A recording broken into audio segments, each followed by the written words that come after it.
There are things you learn about a person only after they are gone. The way they folded towels.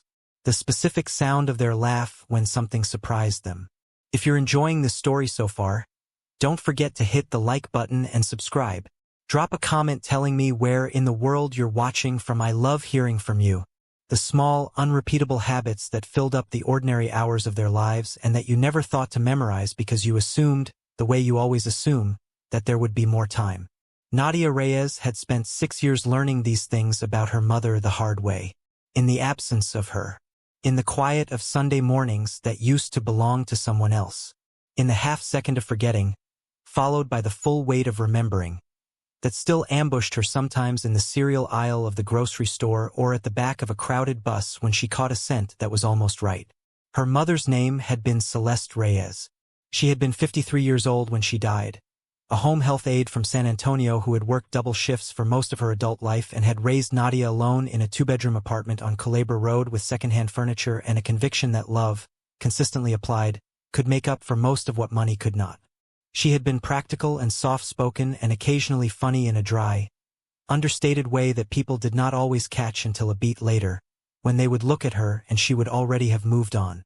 She had kept a small garden on the apartment balcony, tomatoes and marigolds in clay pots, and she had died of a stroke on a Tuesday evening in November 6 years ago, quietly and without warning, the way some people went when the body simply decided it was finished.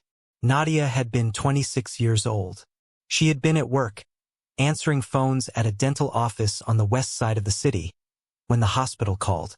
She had driven to the hospital in the particular trance of a person doing something their mind has not yet agreed to. She had stood in a corridor with fluorescent lights that buzzed slightly and a nurse who spoke to her with practiced gentleness about what had happened and what came next. And at some point she had understood, with the clean, cold certainty of something that cannot be argued with, that her mother was not going to come home. The first 2 years after that were something Nadia did not talk about much. She had gotten through them the way people got through impossible things, by continuing to get dressed in the morning, by keeping obligations, by calling the grief what it was when she had to and setting it down when she did not. She had a small circle of people around her. Co-workers she liked. A cousin in Houston she called on birthdays. And Margot Stein had been Nadia's closest friend since the 3rd week of community college, which was when they had been assigned to work together on a presentation about the civil rights movement and had spent 3 hours in the library arguing about formatting and then, somehow, had gotten coffee afterward and talked until the cafe closed. They were not obvious friends. Margot was loud where Nadia was quiet, extroverted where Nadia was measured, the kind of person who walked into a room already talking and left it with 5 new acquaintances she actually intended to stay in touch with. But underneath the noise, she was one of the most attentive people Nadia had ever known. She noticed things. She remembered things. When Nadia's mother had been hospitalized briefly 2 years before she died, it was Margot who had shown up at the apartment door with groceries and a complete refusal to discuss whether her presence was wanted. "You do not get to tell me to leave," she had said. "I am already inside." After the funeral, Margot had been the one constant Nadia could count on to show up without requiring anything in return. She had handled the paperwork that Nadia could not look at. She had sorted through Celeste's belongings when Nadia said she was not ready and then sorted through them again with Nadia when Nadia finally was. She had driven her to appointments and sat in waiting rooms and brought food to the apartment on the evenings when it was clear that Nadia had not eaten and was not going to think of it on her own. If anyone had asked Nadia in those years what she understood about grief, she would have said this. It reorganized everything around itself. It changed the shape of ordinary days. And the people who stayed with you through it, the ones who did not flinch from the formless weight of it, they became something different from ordinary friends. They became the people your life was organized around. Margot was that person for Nadia, which was why, on a Wednesday morning in the 4th year after Celeste's death, when Nadia first noticed something she did not immediately know what to do with, her first instinct was to set it aside. She had been going through her mother's old email account. This was something she did occasionally, not out of habit exactly, but because Celeste had used the account for correspondence with her sister in Mexico City, Nadia's Aunt Rosa, and Rosa was elderly now and not always well, and Nadia had kept the account active as a way of having a thread back to that connection. She had the password. She checked it every few months. There was rarely anything there except forwarded articles from Rosa, and the occasional note from someone who had not heard the news and was writing with cheerful obliviousness to a woman who was no longer alive to read it. The email that morning was from a credit union. It was a statement notification. Routine. Automated. The kind that goes out to every account holder regardless of whether the account holder is currently in a position to receive mail. But the account number listed was one Nadia did not recognize. And the balance shown was not consistent with anything her mother had kept. Celeste had been careful with money, but she had not been a person with savings. The balance shown was $14,000 and some change. Nadia looked at it for a long time. Her mother had died without substantial savings. Nadia had settled the estate herself, with the help of a paralegal and a great deal of patience. And the picture had been clear. A small checking account with enough to cover the final bills. The apartment lease. The balcony pots and the second-hand furniture and the ceramic figure of Our Lady of Guadalupe that had sat on the kitchen windowsill since before Nadia was born. Nothing had been hidden. Nothing had been missing. Nadia had been thorough because thoroughness was the only thing that had felt manageable when everything else had not. She sat at her kitchen table with her coffee going cold and looked at the statement for a long time. Then she wrote it down in a notebook, the account number and the balance and the name of the credit union, and she closed the laptop and went to work and told herself she would look into it when she had more time. She did not look into it for another 3 weeks. When she did, it was a Saturday, and she had set aside the afternoon specifically because the thing had been sitting in the back of her mind with the particular insistence of something that knows it is being avoided. She opened her laptop and pulled up the credit union's website and started from the beginning. The account was active. That was the first thing. Not dormant. Not held in probate. Active meaning someone had used it within the last 60 days. A debit transaction for $43 at a pharmacy. Another for $112 at a grocery store. A direct deposit of $300, recurring, from a source listed only as a routing number she did not recognize. She sat with that for a long time. Then she went back to her mother's email and started reading further back than she usually did. She did not find anything alarming for the first hour. Old correspondence, old receipts, the collected digital debris of a life lived with modest technological confidence. Her mother had used email mostly for practical things, appointments and bills, and the occasional note to Rosa. There was nothing that looked unusual until she reached a thread from approximately 7 months before Celeste's death, an exchange with a financial institution she did not recognize, about a change of address. The new address listed was not a place Nadia recognized. It was in Austin, a street she did not know. She searched it.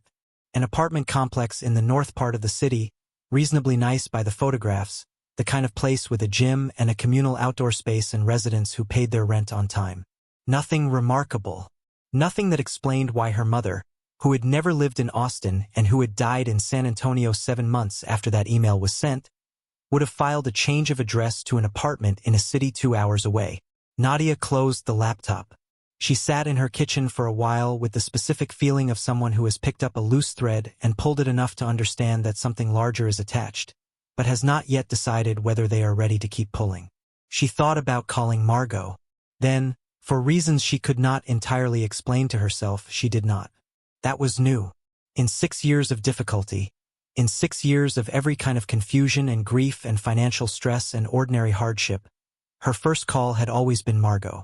She could not have articulated why she held back now except to say that something in the back of her mind had registered the thread and was being careful about which direction to pull it.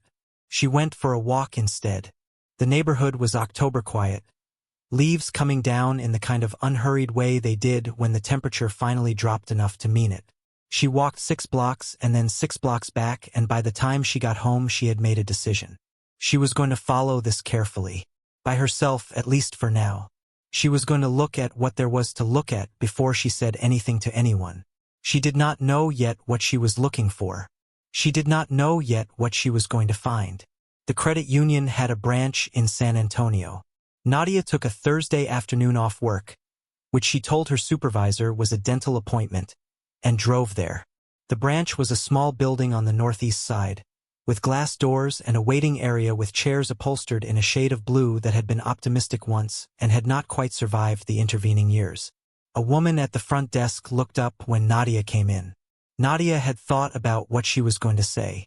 She had rehearsed a version of it on the drive over, a clean, simple statement of the situation that would communicate what she needed without getting into the complicated middle of it. She sat down across from a customer service representative named Denise and she said what she had prepared. My mother passed away 4 years ago. I am the executor of her estate. I recently became aware of an account in her name that I was not informed of during the estate process. I would like to understand what I am looking at. Denise was a methodical woman who had clearly been doing this job long enough to have seen the range of what people brought to her desk. She asked for documentation, which Nadia had brought. Death certificate, letters, testamentary, her own identification. Denise reviewed them with the unhurried attention of someone who understood that rushing produced errors, and then she pulled up the account. She looked at the screen for a moment. Then she looked at Nadia. This account has had activity as recently as 11 days ago. Nadia kept her expression level. She had been expecting this, but hearing it spoken aloud in a bank branch on a Thursday afternoon was different from reading it on a screen in her kitchen. What kind of activity? Purchases. Direct deposit. The account appears to be in regular use. Denise paused. Ms. Reyes, I need to ask you something carefully. Is it possible someone else has access to this account? Someone who knew your mother's information? Nadia thought about the change of address, about the apartment in Austin, about the $14,000 that had not existed when she settled the estate. It is possible, she said. Yes. Denise looked at the screen again. I am going to get my manager. The manager was a man named Gerald, gray-haired and careful in the way of someone who has handled situations that surprised him enough times to have stopped being surprised. He sat down across from Nadia and he was direct. The account has been accessed regularly for approximately 5 years. The address on file was changed approximately 6 years ago, shortly before the date of death listed on the certificate you've provided. Nadia registered that. Before. The change of address had been filed before her mother died. Gerald continued. The account has a debit card associated with it. Direct deposits have been coming in on a regular schedule. The most recent was 9 days ago. He looked at Nadia carefully. I want to be clear with you about what this picture looks like from our side. We had no reason to flag this account. The activity was consistent and unremarkable. There was no notification from the estate and no death certificate filed with us. Because I did not know this account existed, Nadia said. Gerald nodded. I understand that.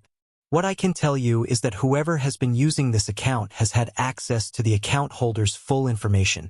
Date of birth, security questions, the original account credentials. He paused. This is not something that happens by accident. Nadia drove home in the same trance she had driven to the hospital in 6 years ago. Different feeling underneath it. Not grief this time. Something colder and more alert. Someone had been using her mother's identity for at least 5 years. Someone who had known enough to change the address before the death was officially recorded. Someone who had known her mother's account credentials, her date of birth, her security questions. Someone who had maintained the deception with enough consistency that a bank had no reason to question it for half a decade. Someone who received regular direct deposits. Someone who bought groceries and medication. Someone who was living. She went home and sat at the kitchen table for a long time. She did not eat. She did not turn on the television. She sat and thought about who had known her mother well enough, and who had been present enough in the days and weeks before her death, and who had access to the kind of personal information that made this possible. The list was short. Nadia had spent 6 years being grateful that Margot Stein was in her life. She sat now with the specific, awful feeling of a person who is beginning to understand that gratitude, like trust, can be something you offer to a version of a person that does not quite match the whole truth of who they are. She did not sleep well that night. She did not call Margot. In the morning she called her cousin in Houston, a woman named Dolores, who was an accountant and whose judgment Nadia had trusted since childhood. She did not tell Dolores everything. She told her enough. I need someone to help me trace something financial, she said. Someone I trust completely. Tell me what you have, Dolores said. Nadia spent the next 2 weeks building a picture. She did it carefully, methodically, the way her mother had taught her to manage things that were difficult. One piece at a time. one fact at a time. She did not let herself run ahead of what she actually knew. What she found was this. The account at the credit union was not the only one. There was a second account at an online bank, opened approximately 5 years ago, in her mother's name, with her mother's social security number and date of birth. This account had been used for a specific and recurring purpose. Monthly payments to a phone carrier, annual fees for a storage unit in Austin, occasional charges at a specific pharmacy in the north part of the city. The address on both accounts was the apartment complex she had found in the North Austin neighborhood, the one with the gym and the outdoor space and the monthly lease. Dolores, who had been helping her trace the financial threads with the focused attention of someone who found this kind of puzzle genuinely interesting and also personally outrageous, sent her a document on a Tuesday evening with a note attached. I do not know who is doing this, but whoever they are has been very careful. Not perfect, but careful. The kind of careful that suggests practice. Nadia read the document. She sat with it. Then she did what she had been circling for 2 weeks. She looked at the pharmacy charges. The pharmacy was in Austin. It was a small independent place in a neighborhood Nadia knew because Margot had lived near there for 3 years before moving to the east side. She had visited Margot in that neighborhood many times. She knew the streets. She knew the pharmacy. She had been in it once on a Saturday afternoon waiting while Margot picked up a prescription. She could picture the layout, the narrow aisles, the pharmacist behind the counter with the reading glasses pushed up on his forehead. She could picture Margot at the counter, easy and familiar, the way Margot was everywhere, like she had been there before and expected to be again. Nadia sat with that image for a very long time. Then she opened her laptop and pulled up 6 years of her memory and began, very carefully, to look at it from a different angle. She thought about the first days after her mother's death. The paperwork she had not been able to look at that Margot had handled. The accounts she had assumed were closed, the address changes she had assumed were administrative, the small bureaucratic machinery of a death that she had trusted someone else to manage because she had not been able to do it herself. She had not been able to do it herself. She had trusted Margot completely. She thought about the moment at the hospital, the corridor and the fluorescent lights and the nurse speaking in a careful voice. She had called Margot from that corridor. She had read off her mother's information while Margot, on the other end of the line, said she was on her way. She thought about what Margot would have heard in that call. The account numbers Nadia had read aloud from her mother's paperwork. The social security number she had been asked to confirm. The date of birth. The answers to questions she had never thought twice about answering in front of the person she trusted most. She sat with all of this. Then she thought about something else. Margot's mother had died 6.5 years ago. 6 months before Celeste. Nadia had been there for that loss in the way that Margot had been there for hers. She had sat in that hospital waiting room too. She had held Margot's hand in the parking garage after. She had been present for the particular unraveling of a person whose mother was gone. Margot's mother's name had been Clara Stein. She had been a bookkeeper from Chicago, precise and self-contained, who had moved to Texas for reasons Margot had always described as complicated and had never elaborated on.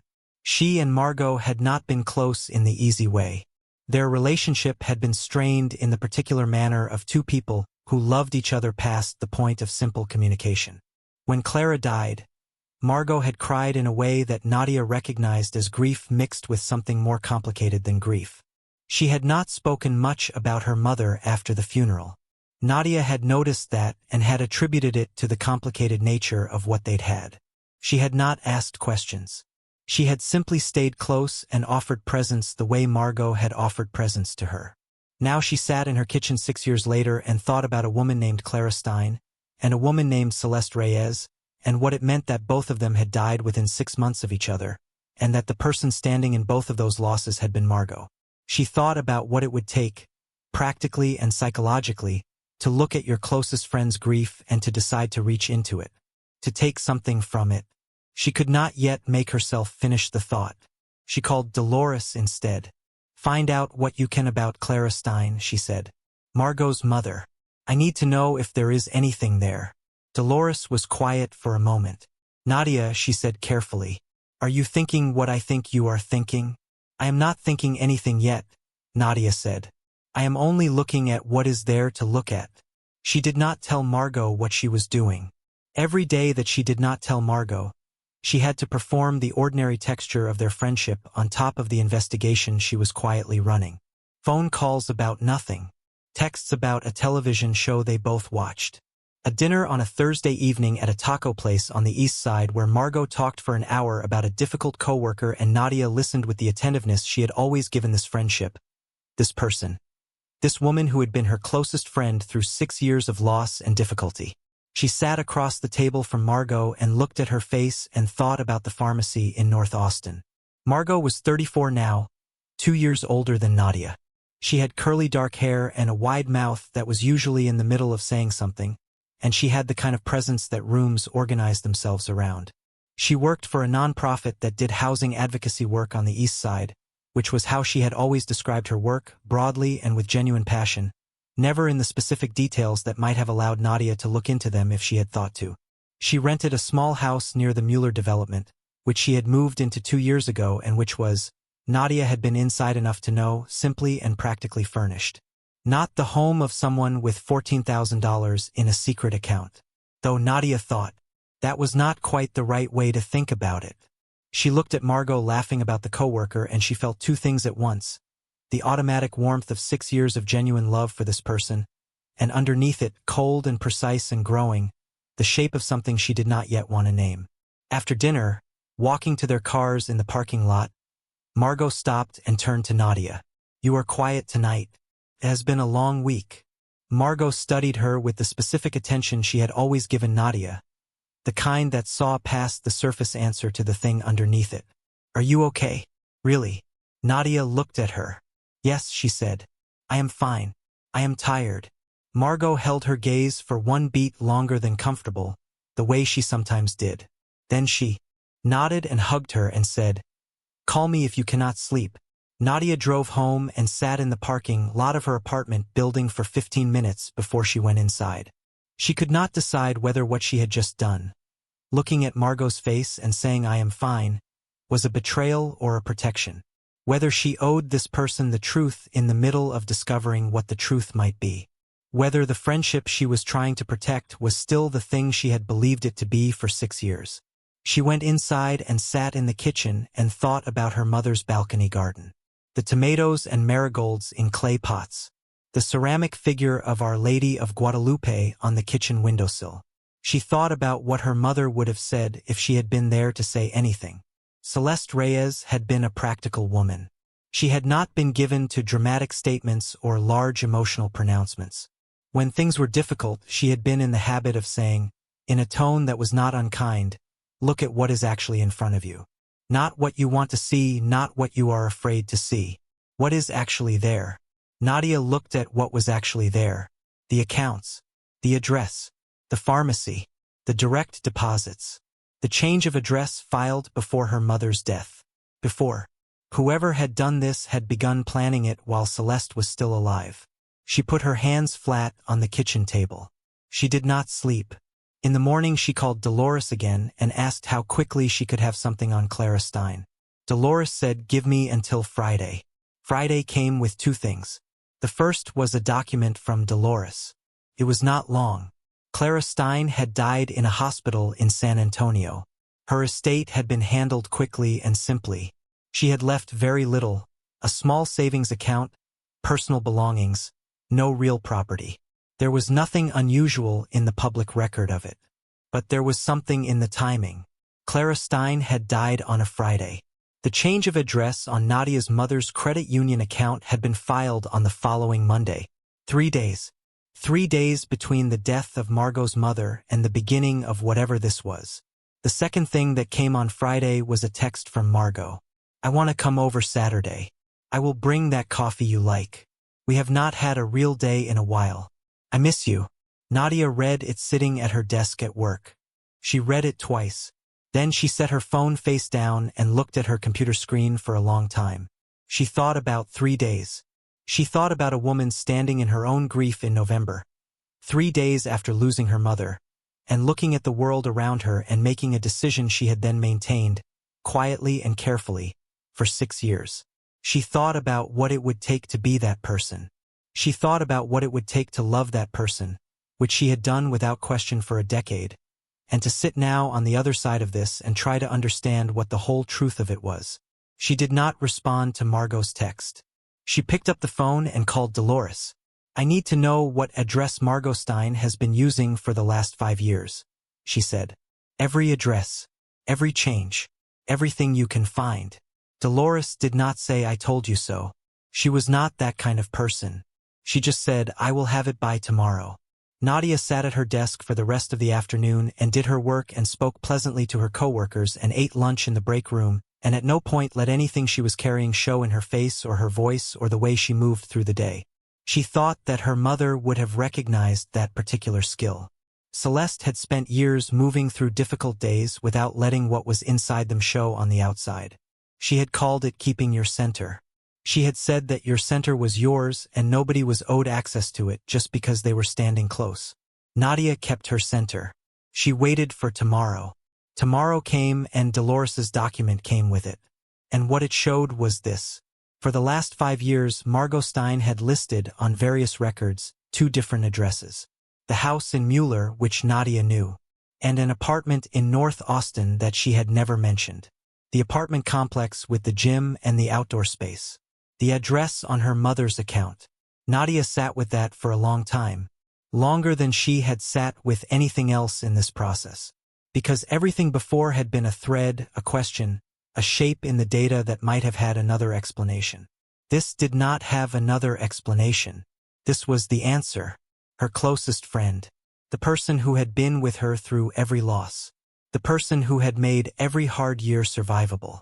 The person who had been living quietly and separately and carefully as her dead mother for 6 years. She did not cry. She was not numb either. She was in the particular state of someone who has been moving toward a truth for long enough that arriving at it is not a shock but a weight. A settling. The moment the bone that has been slowly fracturing finally gives completely, and the pain of it is honest in a way the uncertainty never was. She thought about what she was going to do next. Not what she felt. Not yet. She did not have room for that yet. What she was going to do. She picked up her phone. She called Dolores first and said, "I have the address." And then she said something else that she had been building toward for 2 weeks. "I need to know whether what I am looking at is a crime. Who do I talk to?" Dolores told her. She thanked Dolores and hung up and sat in her kitchen with the morning light coming through the window and her coffee going cold and the weight of 6 years of friendship sitting on the table in front of her like something she was being asked to identify. She thought about Margot's voice on the phone the night of her mother's death. She had been on her way. She had been there within an hour. She had sat in that hospital corridor and held Nadia's hand and not said the things people said when they did not know what to say. She had said nothing at all, which had been exactly right, which had been one of the reasons Nadia had held on to her so tightly through everything that came after. She was going to have to sit with the possibility that even that night, even in the middle of that corridor, something else had been happening underneath the surface of the love that Nadia had been certain of. She did not want to sit with that. She sat with it anyway. "Look at what is actually in front of you," her mother's voice said in the back of her memory. "Not what you want to see." What was in front of her was this. Her closest friend. 2 sets of accounts. 1 apartment address. 6 years. And somewhere in the north of a city 2 hours away. A life that had been running in parallel to this one, quiet and separate and built on a foundation of stolen ground. She would go there. Not yet. Not today. She was going to do this right, carefully and completely, because the worst thing she could do now was move too fast and land wrong. But she was going to go. She texted Margot back at last. "Saturday works. See you at 10.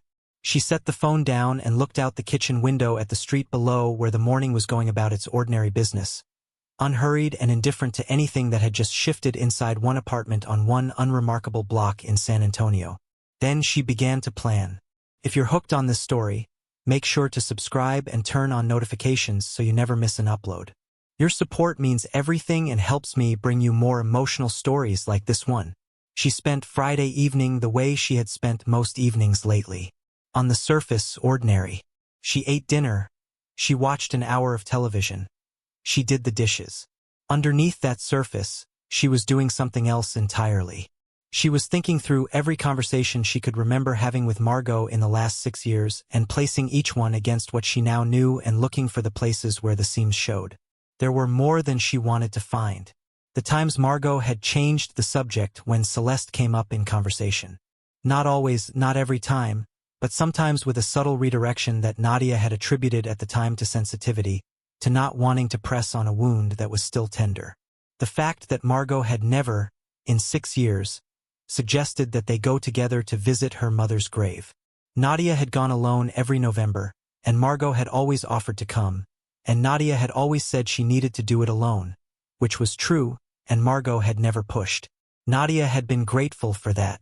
Now she wondered whether not pushing had been more than sensitivity.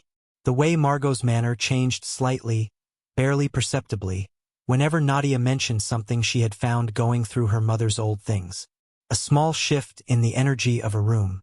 Something that had registered in the way things registered in the peripheral vision of a friendship, noted and then filed and then forgotten. Not forgotten now. She thought about 6 years of Margot's careful attention. The way she had always known what Nadia needed before Nadia quite knew herself. The way she had been present for every difficult moment with the kind of reliable, precise attentiveness that Nadia had understood as love. She thought about whether love could coexist with what she was looking at now. She did not have an answer. She went to bed and lay in the dark and thought about her mother's face. Not the face from the last months, not the face from the hospital.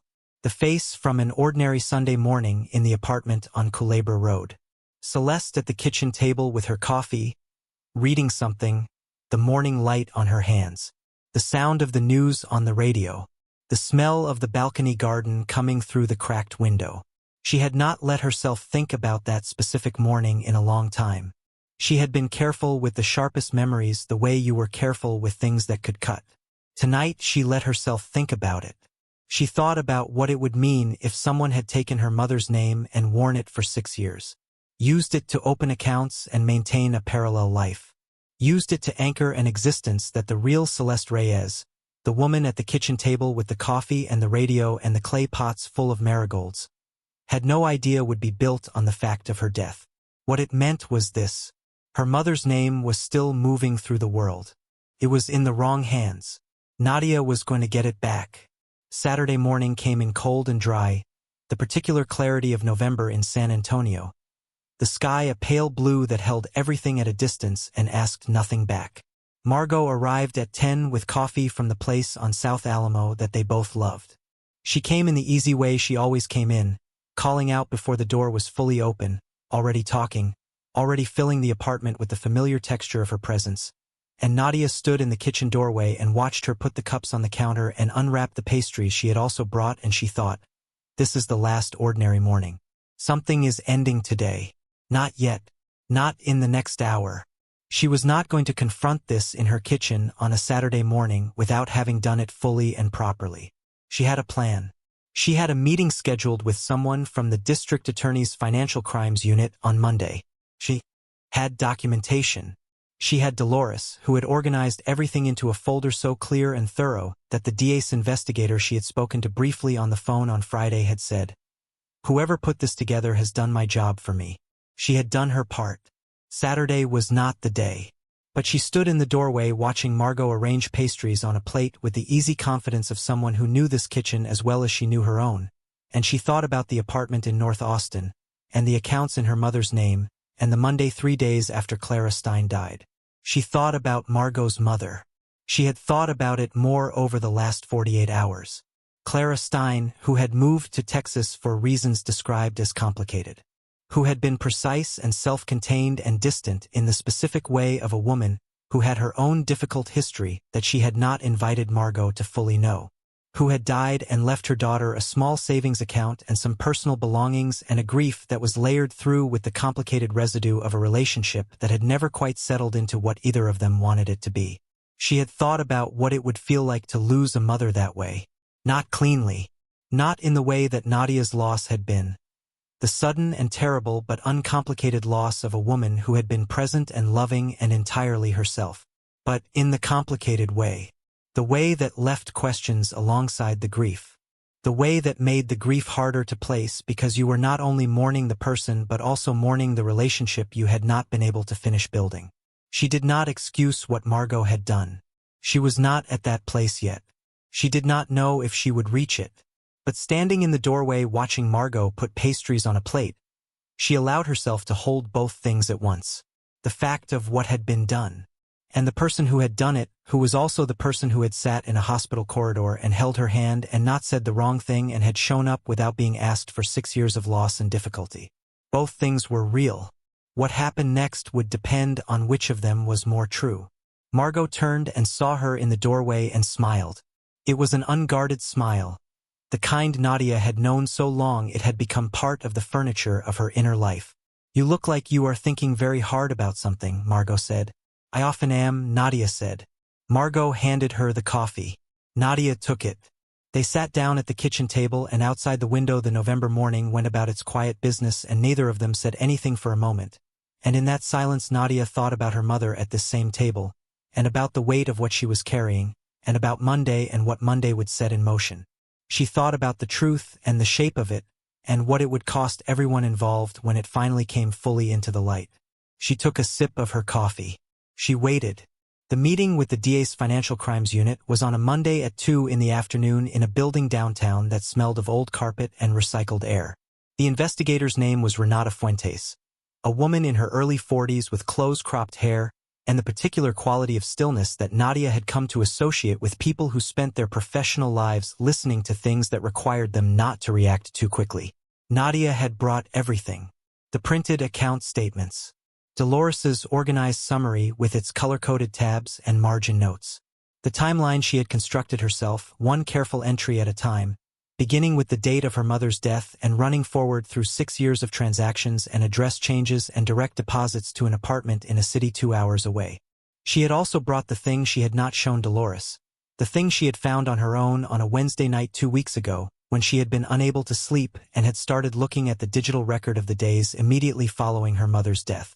It was a scan of a document, a utility transfer, filed electronically, in her mother's name, for service at the North Austin address. It had been filed 48 hours after Celeste Reyes died. 48 hours.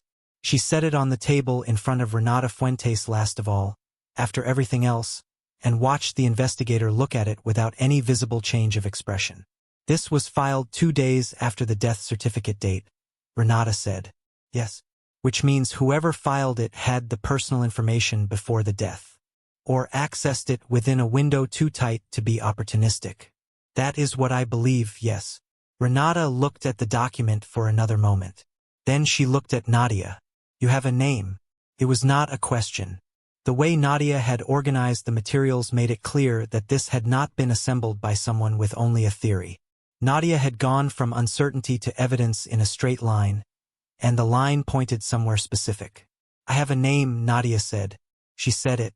Renata wrote it down. The process that followed was not fast. That was the first thing Nadia had to make peace with. Renata explained it to her clearly and without false reassurance. What Nadia had brought was a strong foundation, but identity theft cases required verification at the institutional level, contact with the financial institutions, a subpoena process for the full account records, and depending on the scope of the fraud, potentially coordination with law enforcement in Austin. This would take weeks, possibly longer. There would be no dramatic arrest at the end of a phone call. The machinery that addressed this kind of thing moved carefully because it had to. "Is there any chance I am wrong?" Nadia asked. She said it not because she believed she was, but because she needed to ask it out loud in front of someone whose job was to look at evidence and tell the truth about it. Renata looked at the file. "The timeline you have constructed is very specific," she said. "The address overlap is documented. The account credentials, once we pull the full records, will tell us how the access was established." She paused. "Ms. Reyes, you came in here with the work already done. I can tell you have been careful and you have been thorough. What I cannot tell you yet is everything. But I can tell you that what you have brought me is not nothing. It is significantly more than nothing." Nadia thanked her. She drove home. She sat in her car in the parking lot of her apartment building for a while, as she had been doing more often lately in the weeks of this investigation, when the insides of her own 4 walls felt too still to go into immediately. She sat and watched people move through the parking lot with their groceries and their dogs and their ordinary Monday afternoons, and she thought about the fact that what she had just set in motion could not be unset. She had known that when she walked into the building. She had been clear-eyed about it. The truth did not become less true because it was inconvenient or because the person at the center of it was someone she loved. The truth was the truth, and her mother's name deserved to be returned to the place it belonged, which was in the past, in the particular and irreplaceable record of one specific woman's life, not in the operational present of someone else's. She thought about Margot at the kitchen table on Saturday. The unguarded smile. She thought about going back to a time before she knew what she knew, and whether that would be better. She decided, sitting in the parking lot on a Monday afternoon, that it would not. Not because she was not in pain, she was, but because choosing not to know was the same as choosing to let it continue, and she was not willing to do that. Her mother's name was not something that should be usable by anyone other than the woman it had belonged to. She got out of the car and went inside. She did not call Margot that week. Margot called her on Wednesday with a question about a restaurant they had talked about trying. Nadia answered and said she had been busy with work and was sorry she had been quieter than usual and that yes, they should go soon, and she kept her voice at the register it needed to be at, and after she hung up she sat on the couch and put her hands over her face for a while. Not crying. She was not ready to cry yet. She was still in the part of this where everything required the kind of steadiness that left no room for falling apart. She thought about something Renata Fuentes had said near the end of the meeting, almost as an aside, the kind of thing a person said when they had enough experience to know it needed saying. In cases like this, people sometimes ask me whether they should speak to the person themselves before the process completes. My answer is usually no. Confrontation before the legal process is established tends to produce one of two outcomes. Either the person disappears, or the conversation becomes something that complicates what comes after. Either way, you are not served by it. Nadia had nodded. She thought about that advice now. She understood it. She intended to follow it. But she also understood that the process was going to take weeks, and that in those weeks she was going to have to continue being Nadia, the friend, the steady presence, the woman who showed up for dinner and answered calls and did not let anything show in her face that she was not ready to show. She was going to have to do this while carrying what she was carrying, alone except for Dolores, who knew the financial picture but not all of the weight of the human one. She thought about her mother's voice again. Look at what is actually in front of you. What was in front of her now was time. And in time, the process would do what the process was designed to do. And at the end of it, the truth would be on the table in a room where it could not be managed or deflected or reduced to something smaller than what it actually was. She decided to be patient. Patience for Nadia was not passivity. She had learned that distinction from Celeste, who had been one of the most patient people she knew, and also one of the least passive. Her mother had understood that waiting for the right moment was not the same as doing nothing. It was a kind of action, a precise and deliberate choice about timing, and it required its own particular form of discipline. Nadia was her mother's daughter. She waited. The weeks between that meeting and the call from Renata Fuentes had their own shape, which was the shape of ordinary life continuing around a thing that had changed its meaning. She went to work. She had dinner with Margot twice, once at the restaurant they had been talking about, where the food was good and the conversation moved easily through the comfortable territories of their shared history, and once at Margot's house on the east side, where Margot made pasta and they watched a film and Nadia sat on Margot's couch and thought about the apartment in North Austin and what it looked like inside and what name was on the mailbox.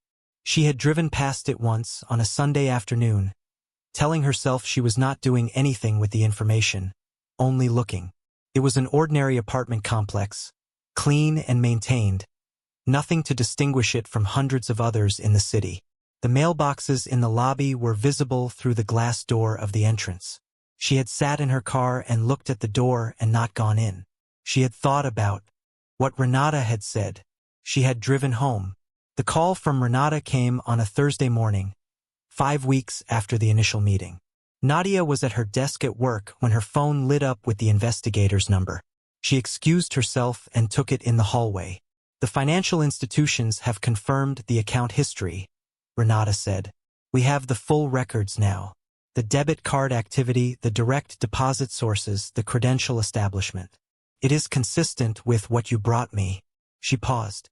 There is additional scope we were not aware of from your initial documentation. What kind of scope? A third account, Renata said. This one, a credit card, established approximately 3 years ago. It has been used regularly. The balance is currently just over $8,000. She paused again, and the pause had a specific quality. Additionally, the direct deposits I mentioned. We traced the source. It is a disability benefit payment routed through a federal system. Nadia stood in the hallway of her office and went very still. A federal system, she said. Yes. Whoever established this account applied for and was approved for a federal disability benefit in your mother's name. They have been receiving those payments for approximately 4.5 years. Nadia leaned against the wall. This was larger than she had understood. The accounts she had found were one thing, but a federal benefit application, submitted in a dead woman's name, approved and paid out for 4.5 years, was something with a different weight to it. It was not only a personal fraud. It involved federal funds. It changed the category of what this was. Renata, she said, what happens now? We are coordinating with the federal office that manages the benefit program. That brings in additional jurisdiction. This is going to move forward on 2 tracks now, state and federal. She let that settle for a moment. I want to be transparent with you. The scope of this changes the timeline somewhat, and it changes the potential consequences for whoever is charged.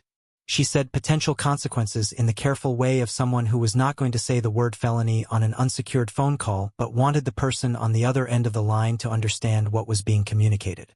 Nadia understood. She thanked Renata and hung up and stood in the hallway for a while. Then she went back to her desk and she sat down and she looked at her computer screen without reading anything on it for several minutes. She thought about Margot's house on the east side, the pasta and the film. The ordinary ease of a friendship that had held through 6 years of hard things.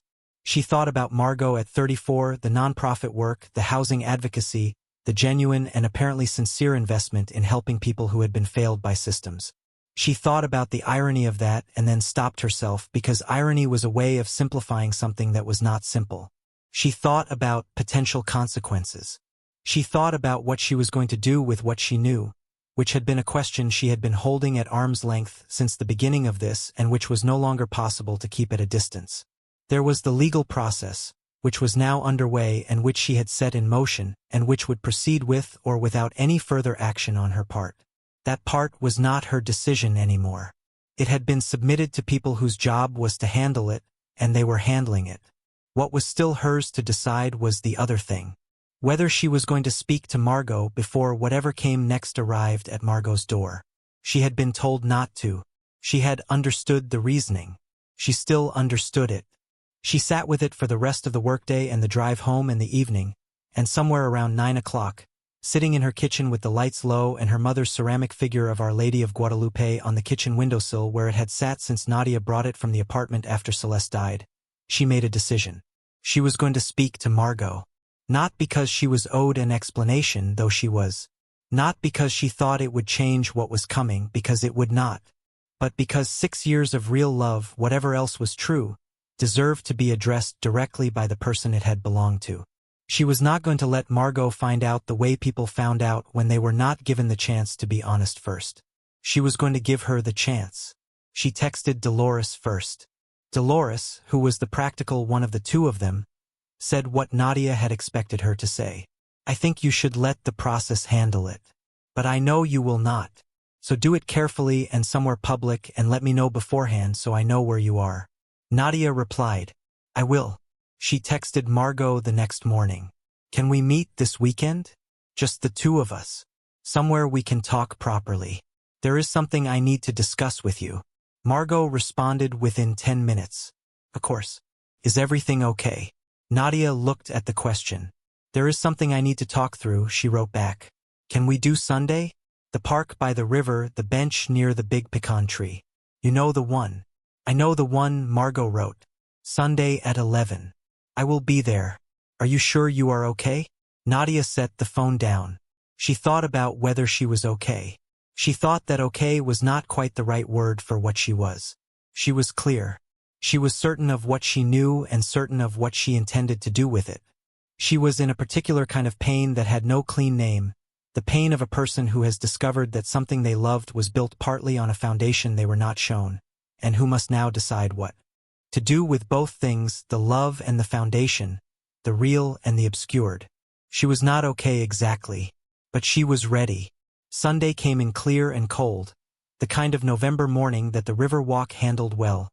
The pecan trees bare now, their branches making precise lines against the pale sky. Nadia arrived 10 minutes early and sat on the bench and watched the river and thought about nothing in particular, which was a form of rest she had learned to give herself before difficult things. Margot arrived exactly at 11, which was like her. She was wearing a coat Nadia recognized and a scarf the color of rust, and she was already reading Nadia's face from 20 feet away, which was also like her, the attentiveness, the tracking. Whatever she saw there slowed her steps slightly. She sat down beside Nadia. For a moment neither of them said anything. The river moved. A dog ran past with its leash trailing, and a woman jogged after it calling a name that the dog was ignoring. "You are scaring me a little," Margot said. "I know. I am sorry. What is happening?" Nadia looked at the river. She had thought about how to begin this for several days. She had written versions of it in her notebook and crossed them out and written new ones. In the end, she had decided to begin the way her mother would have. Directly, without softening it into a smaller shape. "I know about the accounts," she said. The silence that followed was different from the silence before it. The air in it changed. She did not look at Margot. She kept her eyes on the river and let the words sit. When Margot spoke, her voice was very quiet. "Which ones?" Nadia turned to look at her then. It was the wrong answer and the right answer at the same time. The wrong answer because the only correct response to "I know about the accounts" was "I do not know what you mean." The right answer because it told Nadia everything she needed to know about the next part of this conversation, which was that Margot was not going to lie to her. All of them, Nadia said. The credit union, the online bank, the credit card, the federal benefit payments. Margot looked at the river. She did not say anything for a long time. A long enough time that a couple walked past them, talking about lunch, their voices warm and ordinary and entirely outside what was happening on this bench beside the river. When Margot finally spoke, she said, "How long have you known?" "About 3 months." Margot closed her eyes briefly. When she opened them, she was looking at the water with an expression Nadia had not seen on her face before. Not the performance of anything. Not the management of a room, the warm competence she brought to every situation. The ease that had always made her seem like the person in any group who knew what to do next. She looked stripped of all of that. She looked like someone who had been running a very long time and had just stopped. "I have been waiting," Margot said. "Not for this exactly, but for something. I think some part of me has been waiting for it for years." Nadia did not say anything. She let Margot have the silence and whatever she was going to do with it. "My mother died in November," Margot said. "You know that." "I know. What you do not know, what I have never told anyone, is what was in her apartment when I went to clear it out." Margot paused. She had almost nothing. You knew she did not have much. But there was a folder in the desk drawer. Bank statements, her own accounts, and a note, handwritten, that said she had been setting aside money for me for years. Not much, a little each month, into an account she had opened in both our names. She paused. The account was empty. She had taken it all out in the last year of her life. Not spent it. Taken it out in cash. I found the withdrawal receipts. 12 separate withdrawals over 11 months. Every dollar gone. Nadia listened. "I do not know where the money went," Margot said. "I looked. I could not find it. It went somewhere she did not want me to see. She had been keeping something from me for years, and the money was part of it, and I will never know what it was now because she took it with her." Margot looked at her hands.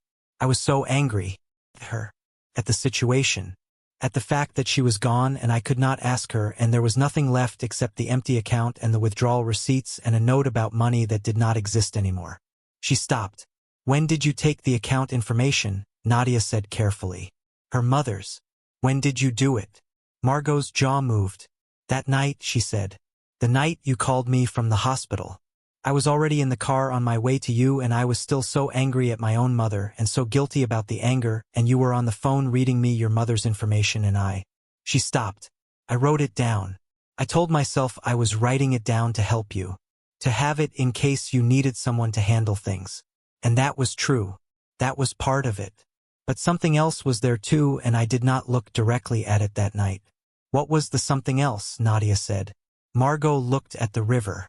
My mother had nothing for me, and your mother had everything in her, all that warmth, all that steadiness, all those years of showing up for you without question.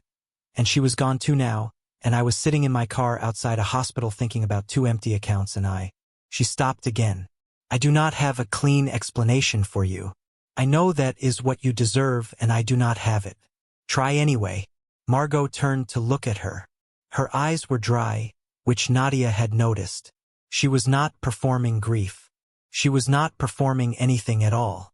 She was sitting on a bench beside the river, being exactly who she was, which was, Nadia thought, the first time she had seen her this plainly in a very long time. I opened the credit union account 3 days after the funeral. I told myself I would just maintain it. Keep it open.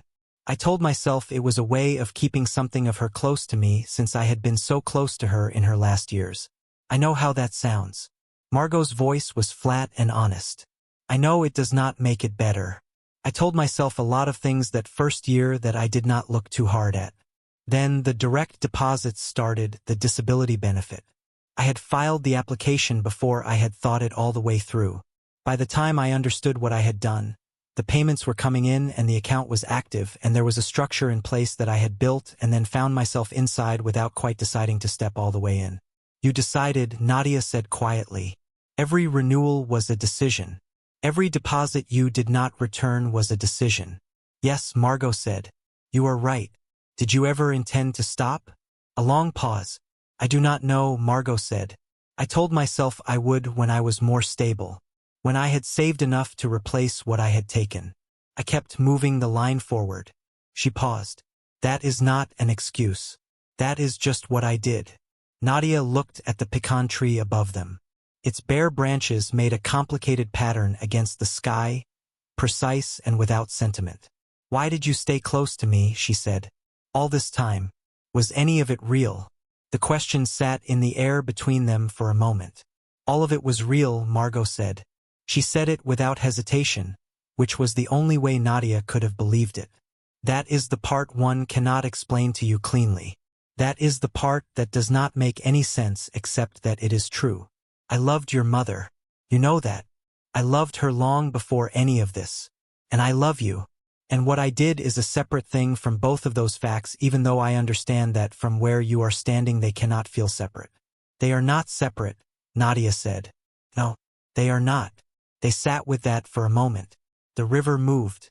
There is a federal benefit application in it, Nadia said.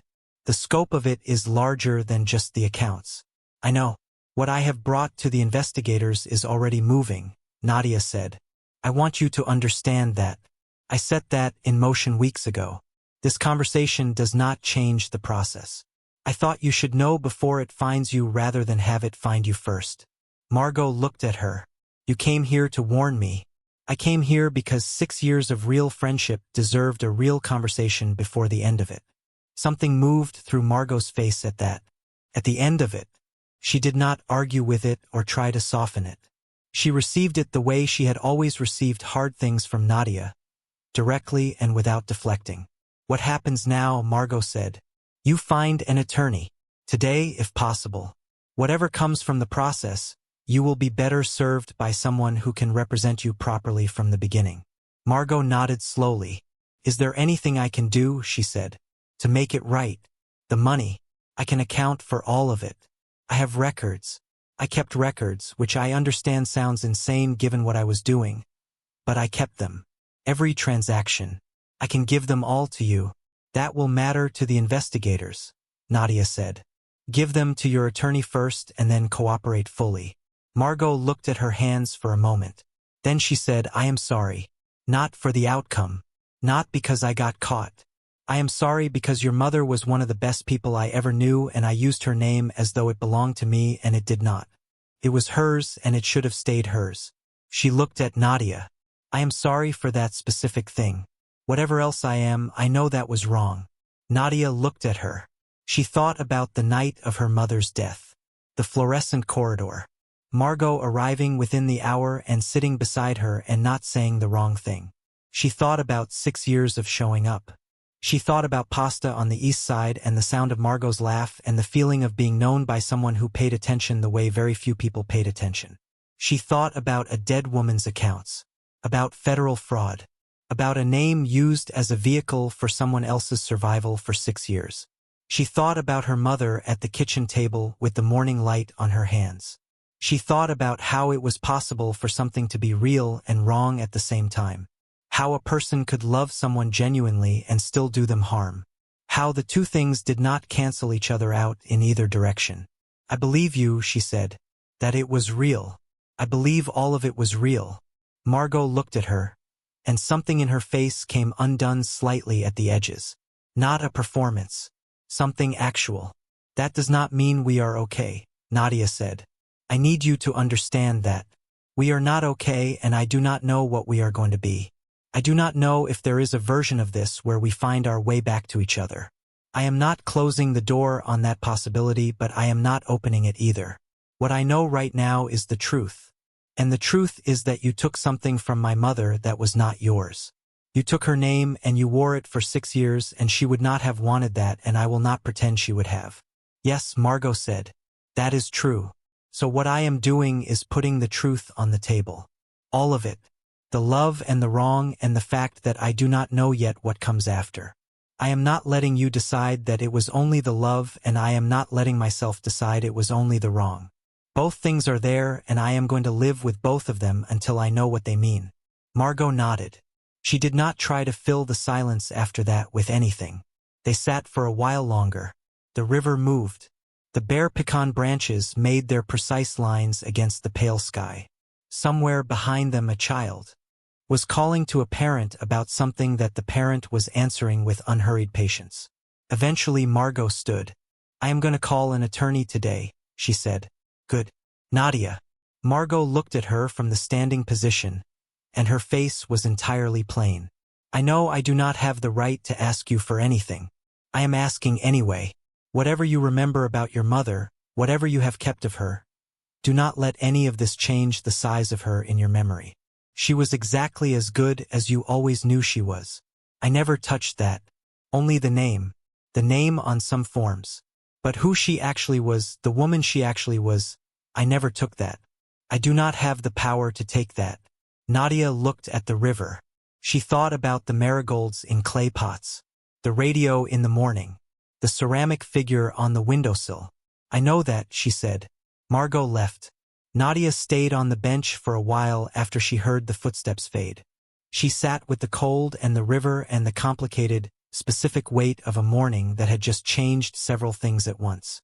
The shape of what the future held, which she did not know yet. The shape of what the past held, which she was going to have to look at again with different eyes. The shape of this friendship, which had been the most constant thing in her adult life and which was now something she could not name precisely. She thought about what Margot had said, who she actually was. I never took that. She sat with that for a long time. She thought about her mother's voice. Look at what is actually in front of you. What was in front of her now was grief of a different kind. Not the grief of losing her mother, which was 6 years old and which she had learned to carry. This was the grief of discovering that something you had trusted completely was not exactly the shape you had believed it to be. That the person you had allowed yourself to rely on through the hardest years of your life had been carrying something alongside the love that changed the nature of what you had been given. It was not a simple grief. It did not go in one direction. She sat until the cold became too much, and then she stood and pulled her coat around her and walked back along the river path toward her car. The November trees were bare and beautiful in the specific way of things that had let go of what they were holding. The air was clear. The light was honest. She thought about what she was going to do with the days ahead.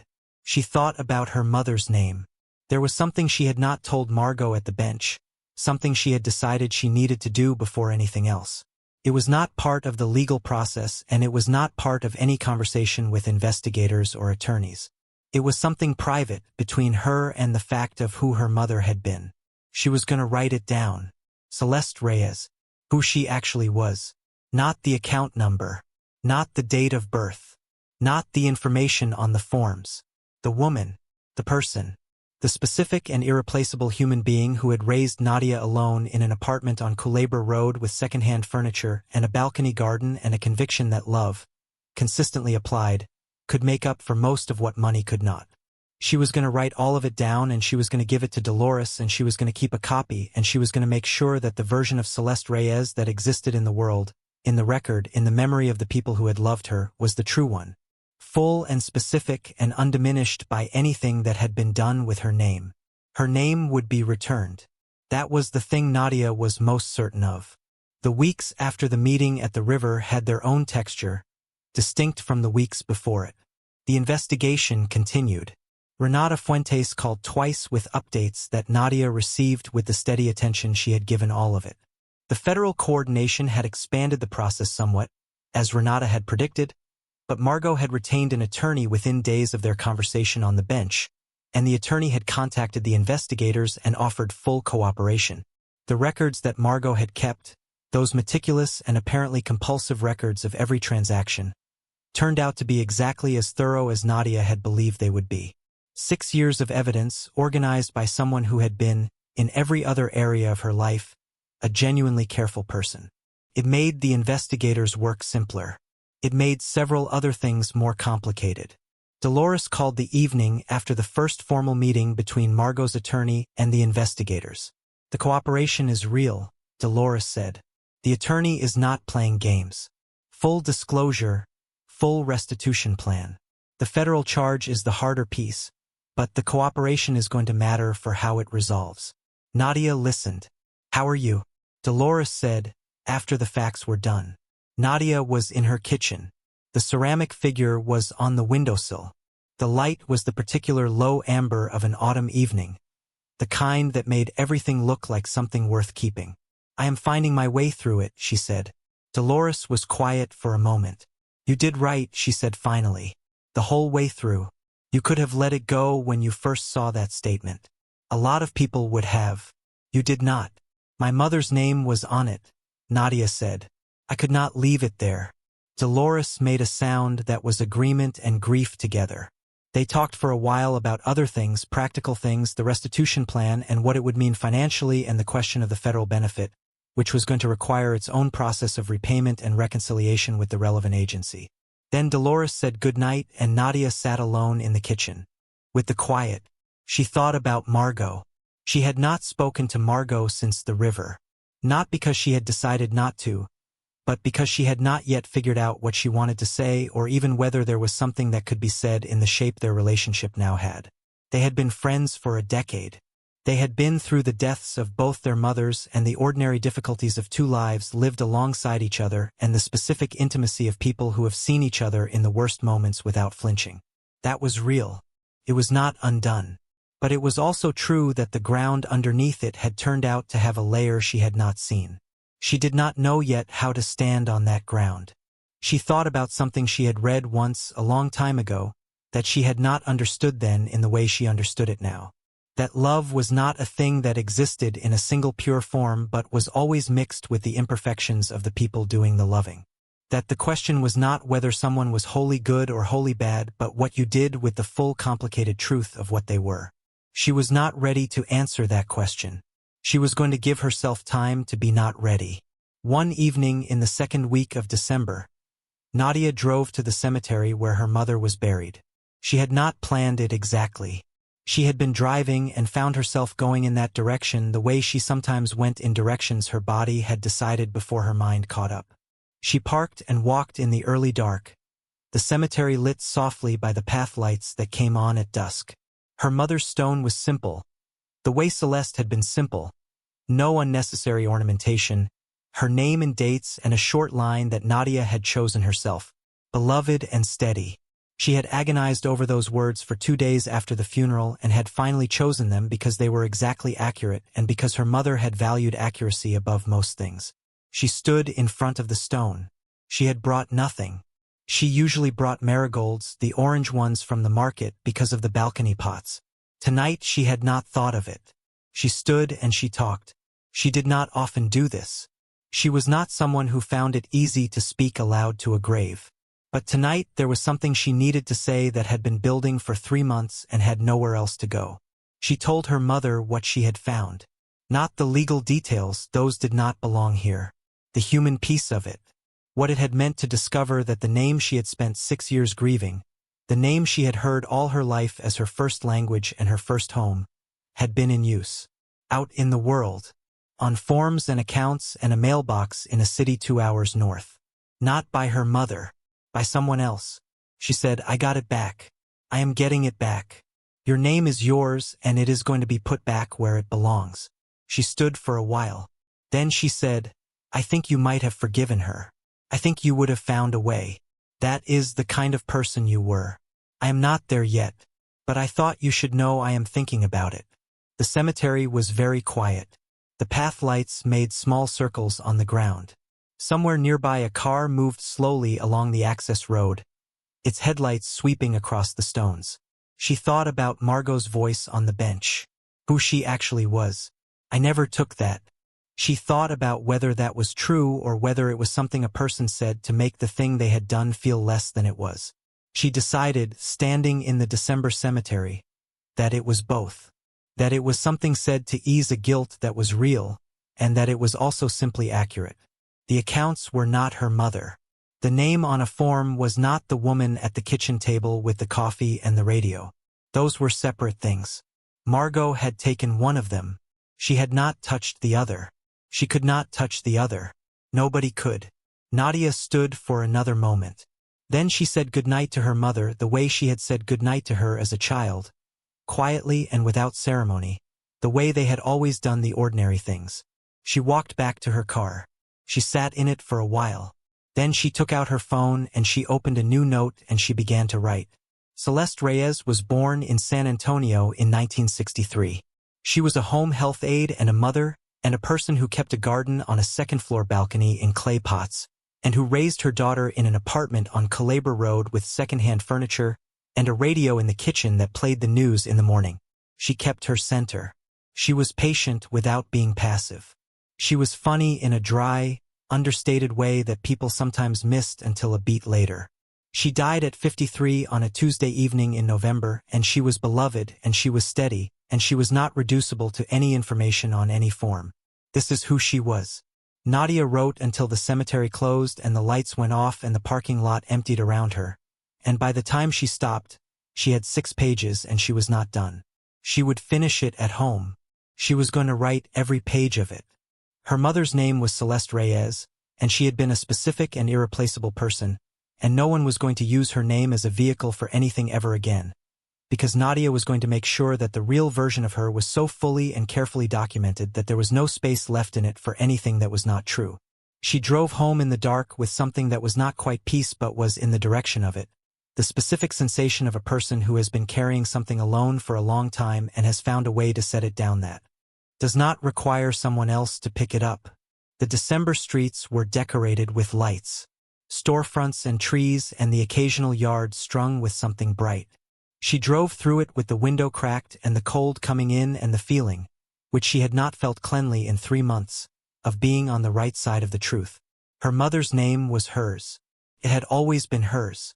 Now it was going to go back to the place where it had always belonged. The resolution of a legal process was, Nadia discovered, not a single moment but a series of them, each one smaller and less dramatic than she had imagined it would be when she was still in the early weeks of this, when she had thought that the truth coming into the light would feel like something arriving all at once. It did not arrive all at once. It arrived in increments. Phone calls from Renata, documents from Dolores, paperwork that required her signature, her confirmation, her testimony in some cases, delivered in plain language by people who were professional and methodical and entirely without ceremony. The machinery of accountability was not theatrical. It was administrative. It was the particular grinding work of institutions doing what they were designed to do, slowly and without drama, in the direction of something that was correct. January came and the process continued. February came and there was a formal charging document. Nadia received a copy through Renata's office, a form that listed the charges in the precise, dry language of legal proceedings, and she read it at her kitchen table the way she had read everything connected to this, carefully and without rushing, giving each word its full meaning. The charges were significant: identity theft, financial fraud, federal benefit fraud. The kind of charges that carried real consequences, that required real reckoning, that could not be reduced to a misunderstanding or a momentary lapse. Margot's attorney had been in continuous communication with both the state and federal sides of the case, and the cooperation had been genuine and thorough, and the restitution plan was already established and accepted. These things mattered. Nadia understood they mattered. They did not make the charges smaller. She sat with the document for a long time. She thought about the apartment in North Austin. She had not driven past it again after that one Sunday. She thought about it now, the ordinary glass door and the mailboxes in the lobby and the name that had been on one of those mailboxes for years. Her mother's name, printed on a label that some office worker had typed up without any knowledge of what it meant, of the specific weight it carried, of the woman it had once belonged to entirely and honestly. She thought about that mailbox label being removed. She hoped it had already been removed. She thought that she should probably check, and then thought that she did not need to.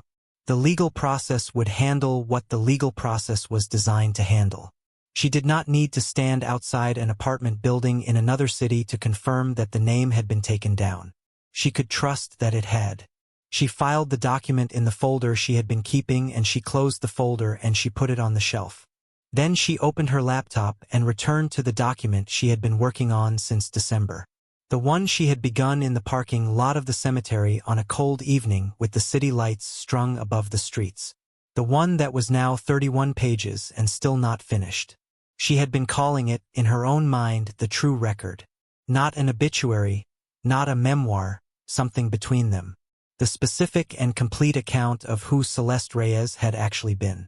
Her mother's childhood in San Antonio, the stories she had told and the ones she had mentioned only in passing and the ones Nadia had to reach for through the specific archaeology of memory.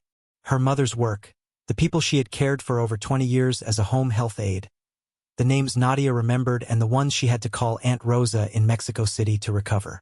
Her mother's humor, her patience, her capacity for the ordinary, the way she folded towels, the sound of her laugh when something surprised her. Every small and irreplaceable particular of a life that deserved to be remembered in full. Nadia worked on it in the evenings and on weekend mornings and sometimes at lunch at her desk at the dental office. She was not writing it for anyone in particular, or she had not begun it that way. It had started as something private, something she needed to do for herself, to put the real Celeste back in the center of everything that had been happening in the name of Celeste without Celeste in it. But somewhere around the 15th page it had become something else too. She had started to understand that she was writing it for the people who had known her mother and whose memories were the same kind of fragile that all memories were. For Aunt Rosa, who was elderly and whose own memory was beginning to be unreliable. For the people her mother had cared for, whose families sometimes sent cards to the apartment address that Nadia had kept active for exactly this reason, because occasionally someone who had loved her mother needed somewhere to send a thank you that had arrived too late. She was writing it because her mother had been a specific person and specific people deserved specific remembrance, and the world had a habit of flattening the dead into general shapes that bore less and less resemblance to who they had actually been the longer time passed. She was writing it so that could not happen to Celeste Reyes. She wrote. In March, a letter arrived from Margot's attorney. It was formal and precise, the language of legal correspondence, and it contained a document that Nadia had not known was coming. A full accounting. Not just the financial records, though those were included, organized and annotated in the same meticulous way that Margot had apparently organized everything connected to this. Every transaction, every deposit received and every purchase made and every account balance at every point in time. 6 years of it. Complete. But also something else. Attached to the financial accounting was a handwritten document, several pages in Margot's handwriting, which Nadia recognized immediately.